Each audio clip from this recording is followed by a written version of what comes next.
नमस्कार दोस्तों, स्वागत है आपका टीवी 24 नेटवर्क में और मैं हूं अजय सिन्हा। बिहार में 243 विधानसभा सीटों पर चुनाव होना है। चुनाव की तारीखों का ऐलान अभी चुनाव आयोग ने नहीं किया है, लेकिन अभी से सवाल उठने लगे हैं कि आखिर बिहार में कौन जीतेगा, बिहार विधानसभा चुनाव में कौन बाजी मारेगा। देखिए, जो तस्वीर सामने आती है उस तस्वीर में दो बड़े धड़े नजर आते हैं, यानी कि एक एनडीए और दूसरा इंडिया अलायंस। इन दोनों के बीच में चुनाव माना जा रहा है। मुद्दों की बात कर ले तो एसआईआर यानी कि स्पेशल इंटेंसिव रिवीजन, वोटर अधिकार यात्रा जो इंडिया अलायंस की तरफ से इस एसआईआर को लेकर निकाली जा रही है। वहीं बीजेपी की तरफ से एक बड़ा मुद्दा, प्रधानमंत्री नरेंद्र मोदी को जो मंच से गाली दी गई वो बनाया जा रहा है। यानी इंडिया अलायंस एसआईआर का मुद्दा लेके आगे बढ़ रहा है। वोट चोरी का आरोप चुनाव आयोग और बीजेपी पर लगाया जा रहा है। लगातार ये कहा जा रहा है कि बिहार को अपराध में ढकेल दिया गया है। बिहारी जो है वो विकास के लिए तरस रहे हैं, लेकिन जो सरकार है एनडीए की वो बिहारियों का विकास नहीं कर पा रही, बिहार का विकास नहीं कर पा रही है। तो वहीं बीजेपी ये मुद्दा लेके चल रही है कि आरजेडी का जब शासनकाल था तब जंगल राज था, और एक ताजा मुद्दा प्रधानमंत्री नरेंद्र मोदी की मां को गाली देने वाला सामने आ गया। इसको लेकर बीजेपी ने, एनडीए ने बिहार बंद भी किया। अब ये जो मुद्दे हैं इसी को लेकर मामला दोनों धड़ों के बीच चल रहा है। लेकिन एक सर्वे सामने आया है, वो सर्वे बेहद चौंकाने वाला है और सर्वे सीधे तौर पर एनडीए की टेंशन बढ़ाने वाला भी लग रहा है। दरअसल सर्वे है पोल ट्रैकर का। पोल ट्रैकर नाम की एक एजेंसी है, उसने सर्वे किया है। उस सर्वे में 243 सीटों पर दो बार यह सर्वे किया गया है और 5 मार्च से 5 जून के बीच ओपिनियन पोल कराया गया और सैंपल के तौर पर 5 लाख लोगों को इसमें शामिल किया गया। अब जो सर्वे सामने आया है वो सर्वे क्या है? दरअसल इस सर्वे में बताया गया है कि जो इंडिया अलायंस है वो बहुमत के करीब नजर आ रहा है और जो एनडीए है वो बहुमत से दूर नजर आ रहा है। यानी कि इस सर्वे में बताया गया है, जो पोल ट्रैकर का सर्वे है, कि इंडिया अलायंस बिहार विधानसभा चुनाव में जीत हासिल कर सकता है। इंडिया अलायंस को बिहार विधानसभा चुनाव में 121 से 131 सीटें मिलने का अनुमान जताया गया है। वहीं अगर बहुमत की बात कर ले तो 243 सीटें हैं, तो 243 सीटों में 122 सीटें हासिल करने पे बहुमत मिल जाएगा। यानी कि इंडिया अलायंस को बहुमत से आगे या उसके आसपास दिखाया जा रहा है। 121 से 131 का आंकड़ा दिखाया जा रहा है। अब अगर एनडीए की बात कर लें तो एनडीए को 108 सीटों से 115 सीटों तक जीतता हुआ दिखाया जा रहा है। यानी कि 108 से 115 सीटें जो हैं वो दिखाई जा रही हैं एनडीए के हिस्से में जाएंगी। यानी ये जो टक्कर दिखाई जा रही है बड़ी कांटे की दिखाई जा रही है, लेकिन इसमें बढ़त इंडिया अलायंस को मिलती हुई नजर आ रही है। वहीं जन सुराज की बात कर ले तो इस सर्वे में प्रशांत किशोर की जन सुराज को लगभग 3 सीटें मिलने का अनुमान दिखाया जा रहा है। वहीं शेष पार्टियों की और निर्दलीय की बात कर ले तो 4 से 12 सीट जीतने का एक अनुमान दिखाया जा रहा है। अब सबसे बड़ी बात यह है कि जो सर्वे सामने आया है, इस सर्वे के तहत इंडिया अलायंस की सरकार बनती हुई नजर आ रही है।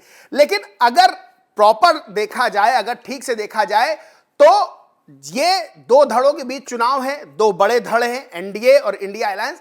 लेकिन यहां पर कई और राजनीतिक दल हैं जो असर डाल सकते हैं।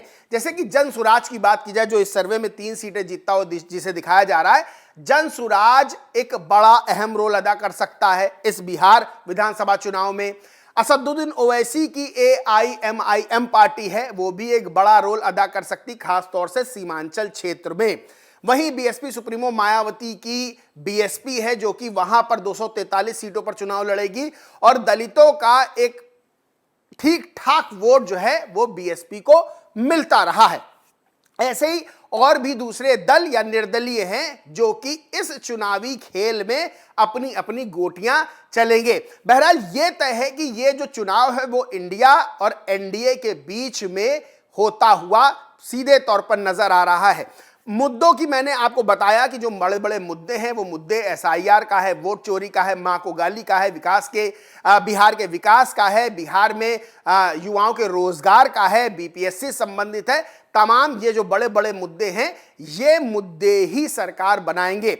अब सबसे बड़ी चीज ये है कि एक बात होती है कि जब लंबे समय से गवर्नमेंट काम करती है तो उसके खिलाफ एंटी इनकम्बेंसी फैक्टर भी काम करता है।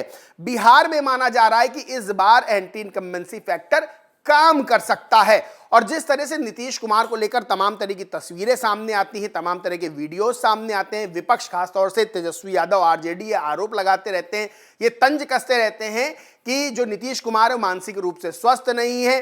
बीजेपी की मजबूरी है नीतीश कुमार को जो है आगे करने की, उनका चेहरे पे चुनाव लड़ने की, वरना तो नीतीश कुमार को साइडलाइन कर दिया जाता। ये सब चीजें हैं, कहीं ना कहीं ये एनडीए खेमे को नुकसान पहुंचा सकती है। वहीं नीतीश कुमार की इमेज, जो पलटी मार की इमेज बनी हुई है, वो भी बिहार चुनाव में बड़ा रोल अदा कर सकती है। अगर पिछले चुनाव की बात करें 2020 के विधानसभा चुनाव की, तो 2020 के विधानसभा चुनाव में सबसे बड़ी पार्टी के रूप में आरजेडी उभर कर सामने आई थी। यानी कि आरजेडी सबसे बड़ी पार्टी थी, दूसरी बीजेपी थी, और जदयू की सीटें कम होने के बाद भी नीतीश कुमार को मुख्यमंत्री बनाया था बीजेपी ने।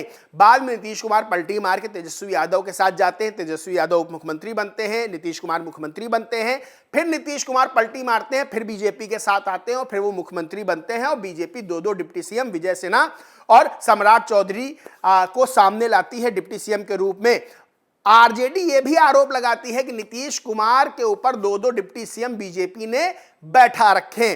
खैर 18 साल के लगभग से नीतीश कुमार मुख्यमंत्री बने हुए हैं, इसलिए माना जा रहा है कि नीतीश कुमार की सरकार के खिलाफ इस चुनाव में एंटी इनकम्बेंसी फैक्टर काम कर सकता है। अब वो फैक्टर कितना काम करता है, कितना नहीं काम करता है, ये तो देखने वाली बात होगी, ये जनता डिसाइड करेगी। लेकिन जो सर्वे आया है पोल ट्रैकर का, उसने कहीं ना कहीं एनडीए की नींद उड़ा दी है, एनडीए खेमे में एक टेंशन जगा दी है, क्योंकि ये जो सर्वे है सीधे तौर पर इंडिया अलायंस की सरकार बनाता हुआ नजर आ रहा है। लेकिन चुनाव जब सामने होंगे, जब लोग वोट देंगे, उसके बाद जब रिजल्ट सामने आएगा तो ही पता चलेगा कि आखिर इस चुनावी समर में कौन जीतता है, कौन धुरंधर साबित होता है। लेकिन जिस तरह से एसआईआर का मुद्दा, वोट चोरी का मुद्दा इंडिया अलायंस की तरफ से उठाया जा रहा है और बीजेपी और चुनाव आयोग पर गंभीर आरोप लगाए जा रहे हैं, वो मुद्दा बिहार में काम कर सकता है। वहीं दूसरी तरफ बीजेपी जिस तरह से कांग्रेस और आरजेडी को घेरने की कोशिश कर रही है और ये कह रही है कि सिर्फ प्रधानमंत्री नरेंद्र मोदी की मां को गाली नहीं दी गई, बल्कि देश भर की माताओं बहनों को गाली दी गई है, और इसको लेकर बिहार बंद भी पूरा बीजेपी और एनडीए के घटक दलों की तरफ से किया गया, वो भी कहीं ना कहीं बड़ा चुनावी असर डाल सकता है। लेकिन अब आगे क्या होगा, चुनाव में क्या होगा, कौन जीते कौन हारेगा, तो रिजल्ट के बाद ही पता चलेगा। लेकिन ये सर्वे सीधे सीधे इंडिया अलायंस की सरकार बनाता हुआ नजर आ रहा है। दोस्तों, इस पूरे मामले पर आप क्या सोचते, क्या मानते, कमेंट करके जरूर बताएं। वीडियो अच्छा लगा हो तो लाइक करें, कुछ शेयर करें, चैनल को सब्सक्राइब नहीं किया तो सब्सक्राइब करके बेल आइकन जरूर दबा लें। धन्यवाद।